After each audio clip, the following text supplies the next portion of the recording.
바이스톰입니다. 이전 영상과 바로 이어서 가보겠습니다. 자신의 팀의 주장인 손흥민 선수 없이 힘겹게 리그를 이어나가고 있는 포스테코글루 감독은 호주가 이기고 소니가 돌아오기를 바라는 마음도 있었겠지만 소니가 아시안컵에서 우승하는 것이 기쁠 것 같다면서 바로 그 우승이 소니에게 어떤 의미인지 잘 알기 때문이라는 애정을 표현했는데요. 그만큼 오늘 경기에서 선보인 손흥민 선수의 멋진 모습을 바라보면서 마음과 입장이 참 곤란한 곳이 바로 토트넘이었을 것입니다. 풋볼 런던은 포스테코글루 감독은 토트넘의 핵심 선수를 다시 팀에 환영하기 위해서는 더 기다려야 될 것 같다 보도하였는데요. 그렇지만 손흥민 선수가 아무리 필요하다고 해도 토트넘의 여론은 포스테코글루 감독과 마찬가지로 손흥민이 간절하지만 손흥민 선수가 우승하기를 바라는 마음이 아주 조금 더 큰 것 같습니다. 오늘 토트넘의 SNS는 거의 손흥민으로 도배가 되었다고 해도 과언이 아니었는데요. 손흥민 선수의 준결승 진출 소식과 그의 화려한 세레모니를 실시간으로 계속 올리며 애정과 정성을 쏟아부었던 것입니다.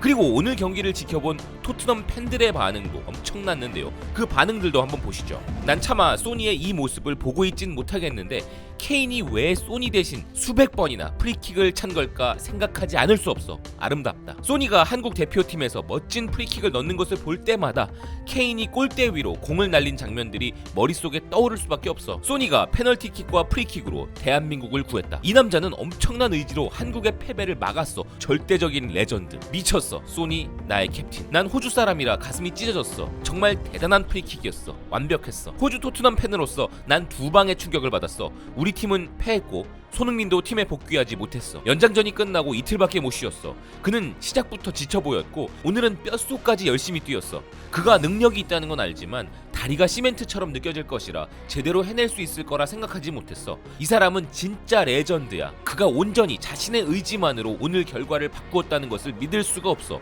그가 부상 없이 돌아오길 진심으로 바란다. 감독이 선수들의 재능 덕분에 또 한 번 피해가고 있어. 지금 한국에는 인재가 너무 많다. 손, 황, 강인, 민재, 인범, 규성 등 한국팀에 언제 이렇게 많은 인재가 쌓였었는지 기억이 나지 않아. 토트넘에 더 많은 한국 선수들을 데려오자. 자, 이렇게 우리나 토트넘 팬들은 잔치집 분위기인 반면 호주 축구 팬들은 거의 통곡 수준의 분노를 표출하고 있는 상황입니다. 특히나 한국을 상대로 펼친 호주 대표팀의 전술에 맹 비난을 퍼붓고 있기도 한데요. 절대 1대0 상황에서 버스 세워 수비하지 마. 한국은 객관적으로 더 나은 팀이었지만 우리가 기회를 잘 살렸으면 3대1도 가능했다. 그런 아놀드 감독에 대해 얼마나 많은 비난을 할 수 있을지는 모르겠다. 우리는 우리보다 훨씬 더 강한 팀을 상대로 기회를 만들어냈지만 그 기회를 못 살린 선수들 또한 아놀드 감독의 선택이었긴 하다. 한국이 극적인 승리를 했다고 해도 이건 우승팀 퀄리티라고 생각해야 한다. 그들은 이기는 방법을 찾는다. 손흥민은 어나더 레벨이다. 그는 팀을 승리로 이끌었으며 결승전까지 계속 그렇게 해도 전혀 놀랍지 않을 거야. 이는 2티어 팀들의 경험 부족도 영향을 미쳐. 우린 이 경기를 통제했어. 우리가 버스를 세워 수비하기 전까지는 한국은 거의 유효슛을 하지 못했어. 더 자신감 있는 팀들은 이렇게 극단적인 수비 포지션을 취하지 않아. 또한 이 축구를 지켜본 전 세계 중립 팬들의 반응도 흥미로웠는데요. 이건 기본적으로 한국과 일본의 결승전을 위한 설정인가? 어떻게 손처럼 할 수 있겠어? 자신의 나라를 위해 헌신하고 최선을 다하는 모습, 온 나라의 부담을 짊어지고 말이야. 아직도 그에게 배울 점이 많아. 소니를 사랑해. 만약 우리가 그 프리킥 차는 상황에 서 있다고 상상해봐. 수천 명의 팬들이 넣어달라고 신에게 기도하는 모습을 지켜보고 있는 상황. 쉬운 것처럼 보이지만 실제로는 정말 심각해질 거야. 나라면 분명 기절할 게 확실해. 황희찬의 부담은 더 컸어. 실제로 프리킥에서 직접 득점할 거라고 기대하는 사람은 아무도 없어. 그가 놓쳤어도 아무도 신경 쓰지 않아. 한국팀 경기를 보는 것은 정신 건강에 좋지 않아. 양극성 장애를 일으켜. 의심의 여지 없이 한국이 모두를 이길 수 있는 확실한 우승 후보라는 것이 분명해졌어. 120분 경기를 2번 치른 것을 고려하면 한국은 정말 인상적이야. 그들은 어떻게 이렇게 한 거야? 호주는 탄탄한 수비력을 갖고 있었고 한국은 확고한 의지를 갖고 있었어. 끝나기 전까지 절대 끝나지 않은 거였어. 한국 축하해. 현재 한국은 호주에는 부족한 개개인의 탁월함을 갖고 있어. 요르단도 이겼으면 좋겠다. 지난 두 경기에서 한국은 견고한 골키퍼들을 상대했고 어떻게든 두 번 모두 승리를 거뒀어. 한국 선수들의 체력은 수준이 달라. 믿을 수 없는 한국. 사우디아라비아 경기에서 이미 120분을 뛰었고 경기 준비 시간이 이틀이나 부족했어. 그런데도 호주 선수들은 그들보다 더 지쳐 보였어. 이강인은 117분에도 계속 압박했어. 말문이 막히더라. 루이스 엔리케가 이강인을 사랑하는 건 놀라운 일이 아니야. 그는 처음 데뷔했을 때 호화로운 선수였지만 이제 그는 게임에 더 많은 것을 제공해. 이제 엔리케가 그를 더 공격적이고 중심적인 역할로 출전시키기만 하면 그는 폭발할 거야. 이것으로 한국은 4경기 연속 90분 지나서 득점. 이런 골이 다음 경기에서도 또 나온다면 흥미로울 거야. 한국은 회복력만으로도 이길 자격이 있었어. 그리고 이번 경기 우리 대표팀의 모습을 보면서 정말 놀란 곳은 이제 곧 이란과의 준결승을 맞이할 일본인데요. 일본은 격이 다른 수준의 선수 손흥민이라는 기사를 연이어 속보로 전하고 있었습니다. 그리고 일본 축구 팬들의 반응도 상당했는데요. 한번 보시죠. 한국의 이 집념은 정말 대단하다. 양국의 장점이 나온 좋은 경기였다. 마지막 한국은 손을 중심으로 철저하게 드리블로 존으로 파고 들어가는 능숙한 싸움을 했다. 상대는 다리를 뻗을 수밖에 없었다. 한국이 이겼구나. 무서울 정도의 끈기와 경이로운 체력, 중간에 들어온 호주 선수보다 빠르게 움직이고 자유롭게 뛰어다니는 모습이었다. 이기겠다는 집념은 굉장한 것이었다. 공격은 너무 단순하고 사이드에서 크로스 일변도로 그다지 대단하다고 느끼지 못했고 여전히 뒤가 취약하다. 그렇지만 집념이 굉장하다. 사우디도 호주도 한국을 상대로 마지막엔 다들 도망치려고만 생각했는데 결국 크게 걷어차일 뿐이었고 결국 실점했다. 길었던 경기 종료 후 일어서지 못하는 손흥민으로부터 한국이 무조건 이긴다는 기백을 느낄 수 있었다. 사기가 높고 동기부여도 유지하고 있어 좋은 주장이고 팀이다. 대단한 경기였다. 결승에서 보자. 호주는 사우디와 같은 실수를 했어. 아니, 그보다 더 심했다. 사우디도 그렇게 수비했지만 그렇게 축구를 하면 이길 수 없어. 페널티킥 장면, 공을 발로 잘 막아서 일부러 상대에게 발을 걷어차였다. 손의 노련함에 호주의 젊은 수비수가 당했다. 손흥민 혼자만 속도감이 달랐어. 그렇다고 해서 이 한 명을 막기 위해 나머지 이강인이나 황희찬에 대한 대응을 소홀히 할 수도 없다. 이러니 저러니 해도 제일 귀찮은 강적이 결승 상대가 될 것 같다. 과연 손흥민이다.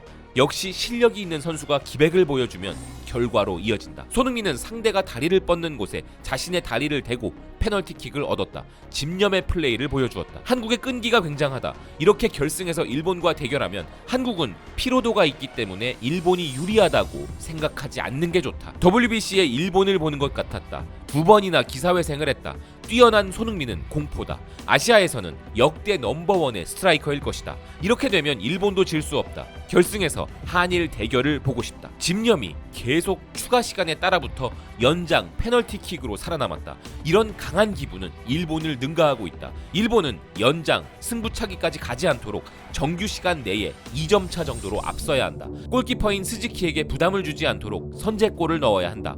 축구는 단체전이지만 개인적 능력으로도 승패가 나는 점이 재미있다. 결승에 한국과 싸우려면 내일은 꼭 이겨야 한다. 페널티 에어리어 바로 앞에 그 위치에서 호주의 높은 수비벽을 넘어 들어가는 골은 도대체 어떤 마법인 것인가? 그렇지만 이번 대회 한국은 솔직히 그렇게 좋은 팀이라고 말할 수 없다고 생각한다. 근데 어떻게든 이겨버리는 것이 대단하다. 수세에 몰리는 순간 한국 최전방의 재능에 밀려나고 만다. 정말 쏘는 과연이다.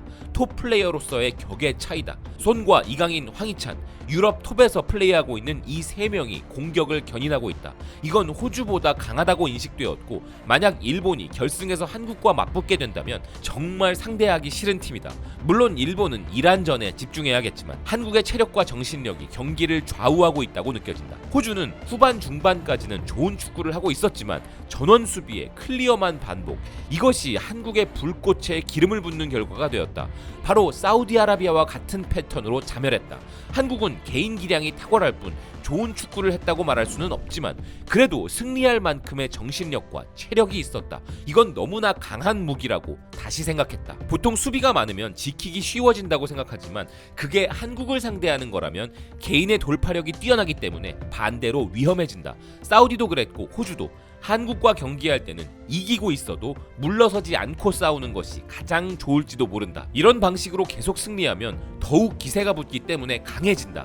일본은 정반대로 끌려가게 되면 되받아칠 힘이 없어. 이기고 있을 때의 퍼포먼스는 좋지만 지고 있을 때의 기백이 약하다. 한국은 결승까지 올라올 것이다. 사우디도 호주도 리드하다가 종반에 물러서 버린 것이 공통의 패인이다. 소니가 시작하는 최전방의 돌파력은 제대로 받아버리면 막을 수 없다. 결승이 기대되고 있어. 한국은 이강인의 팀이라고 생각했다. 하지만 역시 황희찬은 너무 잘하고 손흥민은 아시아의 영웅이었으며 김민재도 대단했다. 역시 대단한 팀이었다. 게다가 이기는 방법이 너무 멋져서 이번 대회의 주인공 모드가 되고 있어. 한국의 집념은 무섭다. 이 부분은 존경하지 않을 수 없다. 정확히 9년 전 손흥민 선수가 뛰었던 호주에서의 아시안컵 결승에서 우리는 연장전에 패배를 당한 바 있었습니다. 그래서 그 당시의 패배를 그대로 돌려준 것은 단순한 준결승 진출보다 더 큰 의미를 주고 있는데요. 특히나 우리나라만이 아니라 아시아 역사상 최고의 선수인 손흥민 선수가 이끄는 우리 대표팀의 눈부신 갈락티코 스타 선수들과 최선을 다해 뛰는 수많은 선수들의 이번 경기에서의 모습은 2002년 월드컵 4강 신화를 써내려갔던 선배들의 정신력에 절대 밀리지 않는 모습을 보이고 있다고 느끼게 해주고 있습니다. 그렇지만 아시다시피 우리도 피해가 컸습니다. 또다시 연장전까지 가는 혈투로 체력적인 손실은 말할 것도 없고 황희찬 선수와 손흥민 선수를 비롯한 많은 선수들의 상태가 딱 봐도 정상이 아닌 것 같아 보인다는 것이 걱정이 되는 부분인데요. 여기에 현실적으로 안타까운 부분은 준결승전에서 조별 예선에서 이미 만만치 않은 팀임을 느끼게 해주었던 요르단 공격수들을 상대해야 할 김민재 선수가 준결승전에서는 뛸 수 없다는 부분도 큰데요. 이런 시점에서 피로감은 변명일 뿐 반드시 우승 트로피를 들어올리기 위해 노력하겠다는 손흥민 선수의 말처럼 우리 선수들 모두 어떤 어려움에도 그 역경을 헤쳐나갈 정신력과 투지를 다시 한번 선보여 주어야 할 상황입니다. 김민재 선수의 공백은 다른 선수가 그리고 팀 전체가 막아주고 정말 바닥까지 내려갈 수밖에 없는 선수들의 체력에 대해서는 미안한 부탁이지만 조금만 더 힘내달라는 말을 전할 수밖에 없는 상황인데요. 여기까지 온 이상 카타르 월드컵의 우승팀 아르헨티나의 시나리오를 우리도 그릴 수 있으면 좋겠습니다. 아르헨티나 역시 조별 예선에서 충격패를 당했고 8강전에 승부차기까지 가는 혈투를 벌였지만 메시를 중심으로 끝끝내 우승을 차지하는 영광을 누렸는데요. 우리 역시 여기까지 온 이상 손흥민 선수를 중심으로 한 우리 대표팀 선수들이 가장 높은 곳까지 올라갈 수 있도록 온 마음을 다해 응원하겠습니다. 시청해주셔서 고맙습니다. 또 뵙겠습니다.